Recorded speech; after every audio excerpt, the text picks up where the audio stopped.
kabila. Doon yung bahay niya. Gusto ko ulihin para ipakapunin. Ano na naman hinahanap mo? Yan ang kapatid mo. Doon sila. Oo, doon sila. Punta na po sila.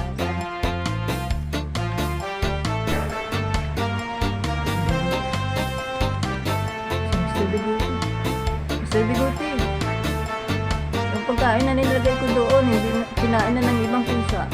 Hindi pa kasi yun nakakain si Mr. Bigote yung pumunta kung saan. Baka may nagpakain doon sa kanya sa kabila. Busog siguro kaya hindi niya kinain yung pagkain. Ayun si Dilaw. Andun si Dilaw. Hindi na ako lalapit, pinatutulong pa. Ngayon magising na.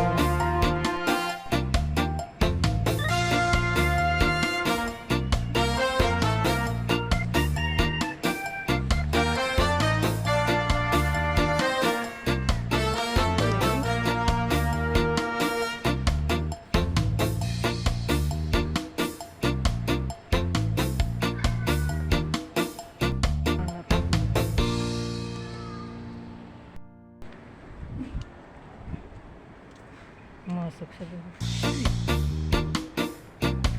Basta dyan. Basta dyan.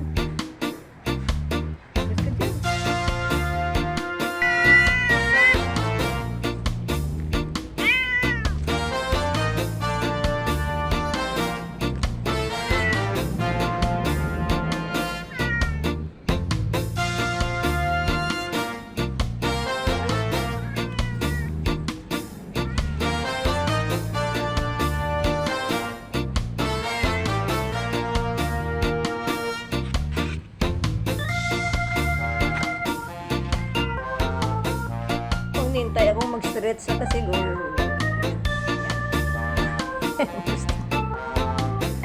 kunti ka na nito. Halika dito.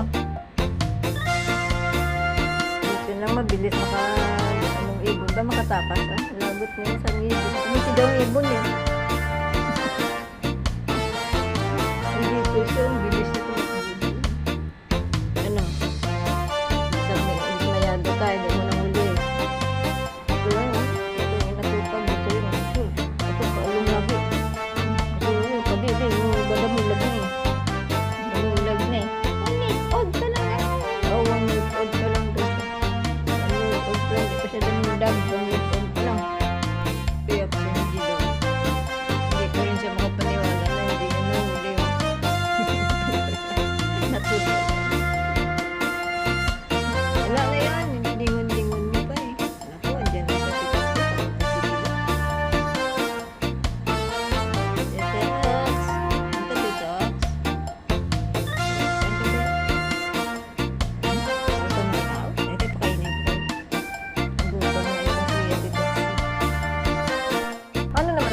Tayo niya, no? Oh, papakainin ko kayo dilo. Ayaw mo na naman ako patayuin. Unang busog na si ate mo tukso. Hindi na. Alis ka na dyan. Is na Dilo ha. Excuse me, Dilo. Ang bigat ni Dilo. Purya-buyog naman itong Dilo-Dilo na ito.